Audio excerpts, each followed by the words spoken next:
And the next thing that, I see as a similarity between Meghan Markle and Vanessa Bryant is being self-centered. Self-centeredness is something that a lot of people just cannot stand.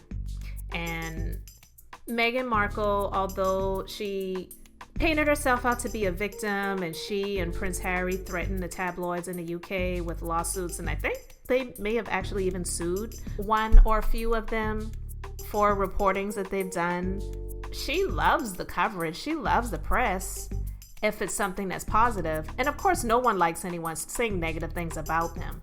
But she is not immune from it, because it has happened to Princess Diana. It has happened to even Kate. Even though a lot of people are trying to compare the two now and say that they treated Kate better than they treated Meghan Markle. But I can remember press coverage about Kate before she got married to Prince William, and even some after the fact. There was negative press about Kate out there as well. But when people want to put race in the middle of it, then they will, try to make it about Meghan Markle's, ethnicity and the reporting that she's receiving versus the reporting that Kate has received. But she, Meghan Markle is pretty much self-centered. I don't see Kate acting the same way that Meghan Markle has acted out in public. No, none of us know what happens behind closed doors, because none of us are there or have been there. But, when I see Kate out, you can just tell, I'm sorry, you can just tell when you see people, and you can kind of tell what type of persona they have. And some people may be very good at faking it, and they may be, very good actresses. I never watched the show Suits, but I don't believe Meghan Markle is that great of an actress. I do believe that it's kind of hard for her to fake how she's really feeling. So you can kind of tell from the smiles that she has sometimes that she's just not really feeling it. And she's just not, this sweet, gentle person. And that's the thing. It's okay. It's okay to not be a sweet and gentle person, but I feel like she is the one that was trying to be compared to Kate. That's just my opinion. But that is what I feel that she was trying to do. She was trying to be the opposite of Kate, but in a better way, because she was used to the Hollywood, the Hollywood lifestyle. Even if she may not have been an A-list celebrity, they have these A-list, B-list, C-list, D-list, Z-list, celebrities. I don't know what list she may have been on, but she definitely was not an A-list celebrity, because let's be honest, when you hear the name Halle Berry, you did not hear Meghan Markle. We didn't know who she was unless you were someone that watched the show Suits on the USA Network, which I can't even tell you the last time I watched the USA Network. I remember when I was a kid and I used to watch the USA Network, and there was a show that used to come on the USA Network called Silk Stockings. That may age me a little bit, but and I never really watched the show, but I just remember that show coming on. But I didn't even watch the USA Network back then, so I definitely wasn't watching it now, so I didn't know who she was. A lot of people didn't even really know who Meghan Markle was. But they were connected and they were hooked up together. And Meghan Markle definitely loves the spotlight. She loved doing the interviews. She loved doing the photo shoots, especially when they did the engagement photo shoots. I mean, she loved that stuff. And it's okay to love that stuff, but don't act like you don't. And that goes back to, being honest. She's just not being honest about it. So she loves the great coverage and the great press, but not the negative stuff. And if you're going to be in that life, and if you're going to be about that life, you have to be able to take the good with the bad. I'm not saying you deserve the bad, especially if it's lies. But if people are sharing their opinion about you and they don't like the way, you wore your dress, or they didn't like the way you wore your hair, don't make it about your race. Like, it's just, they just are not seeing you as someone that they like the way you wore it, or they didn't like the way you wore your hair. Like, don't make it. I'm one of those people, and I hate when people make things explicitly about race to fan the flames. When I see Meghan Markle, I don't get that ethnicity there. I don't get her being an African American. I understand that her mother is an African American, but she is not a clockable African American. I'm just being honest. So when people see her, they're not just seeing this it would be maybe questionable if all of the negative reports were out there and Meghan Markle looked per se like me.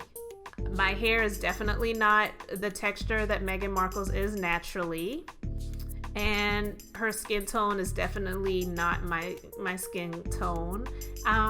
These are just facts. But Meghan Markle, I just feel that she is, pretty self-centered, and she's not being honest about it. And again, with Vanessa Bryant, I do believe the self-centeredness was displayed when she spoke at the memorial. I'm sorry. I know there were moments where she choked up, but this is a conversation even one of my clients and I had recently, and she was just sharing how she was like, I don't know about you, but I just felt so uncomfortable watching her because one, yeah, I'm glad that she had on a black outfit where apparently the skirt or the dress went a little bit over her knees, but she just looked like one of the Kardashians to me. She said she had on these very heavy, thick eyelashes. She said her boobs were, pushed up to her chin, and she had on this really heavy makeup, and she just seemed to just talk about me, myself, and I was Kobe Bryant's first girlfriend. Like, really? How do you know that? Did he tell you that? Because if he told you that, listen, babe, he lied to you. But that's neither here nor there, because obviously they were married for a little over 20 years, and they were, still married up until the moment that he departed this side. But her speech, it was just a very about me speech. It would have been nice if she had spoken about, his parents, even if it was just one line about his parents. But she almost made it seem like she and Kobe Bryant were together from the moment she was born and he was alive until the moment he passed away. And there was many, many years of his life before she came into it. But it was just about her. It was about, the me, myself, and I, that self-centeredness. And that is one of the things that I feel makes, Vanessa Bryant unlikable. Of course, this is just my view from the memorial. I don't know her, entire life, but just some of the things that I've read and some of the things I've seen, she doesn't come across as a very, about others person. She comes across as a more, self-centered personality, because anyone who would be comfortable with their spouse cutting off their birth parents who are still alive, you have to be a pretty self-centered person to be okay with that.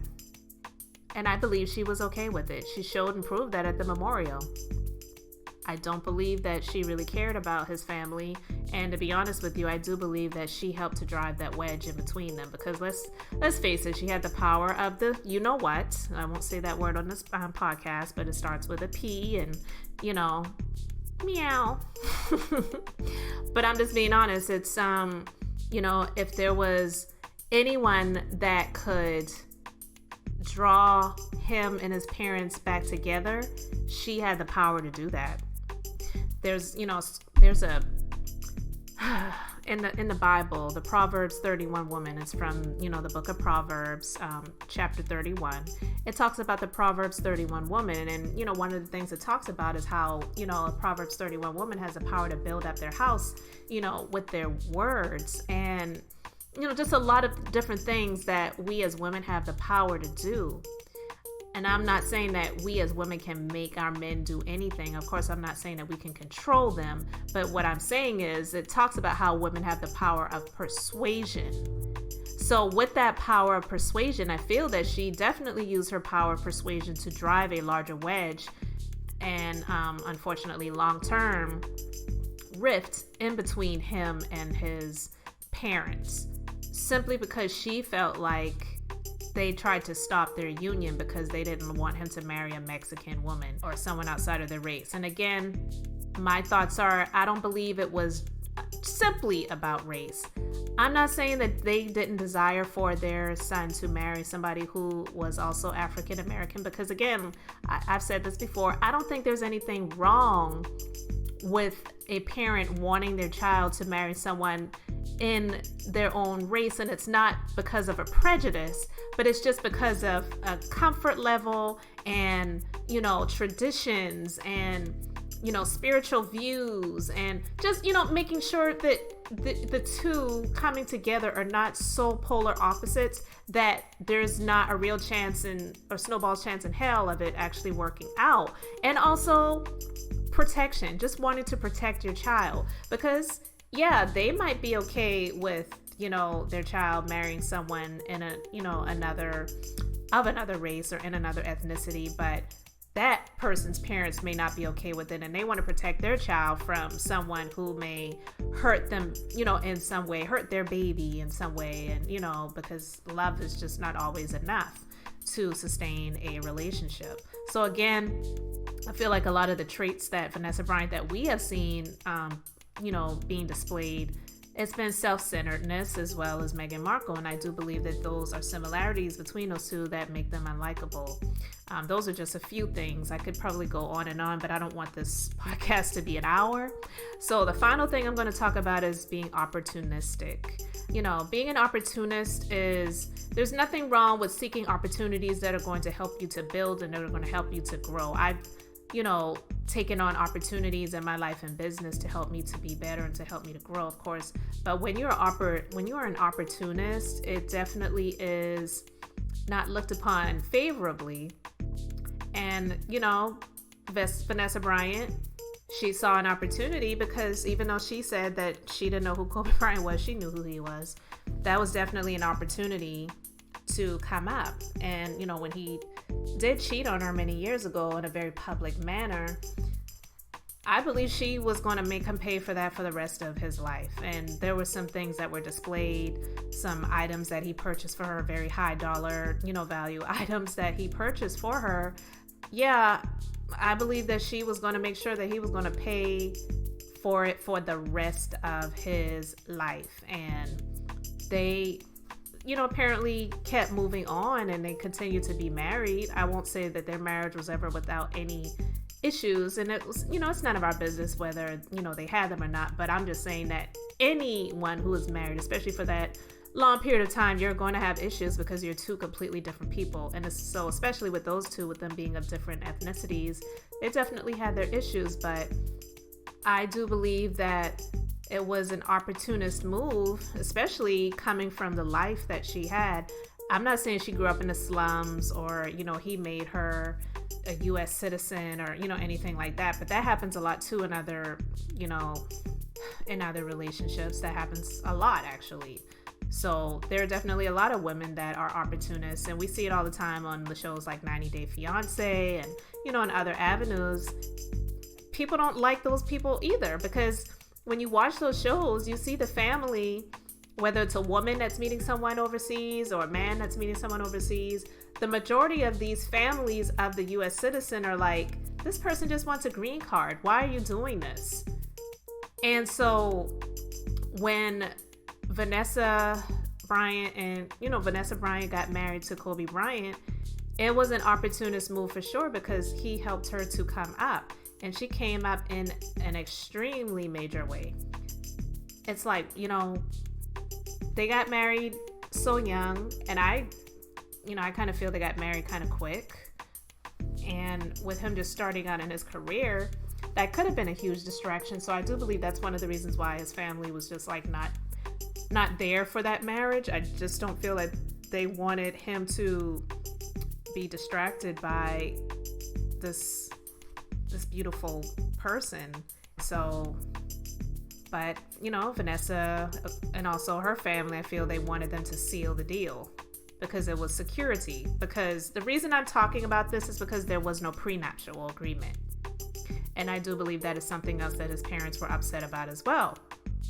Why would you not protect yourself? Why is there no prenuptial agreement? It's not like the two were dating in high school and he was just a little quirky kid on the basketball team and, you know, decided to go to college and, you know, got picked up and decided to enter the draft and they were just together all this time. No, he did those things pre-Vanessa.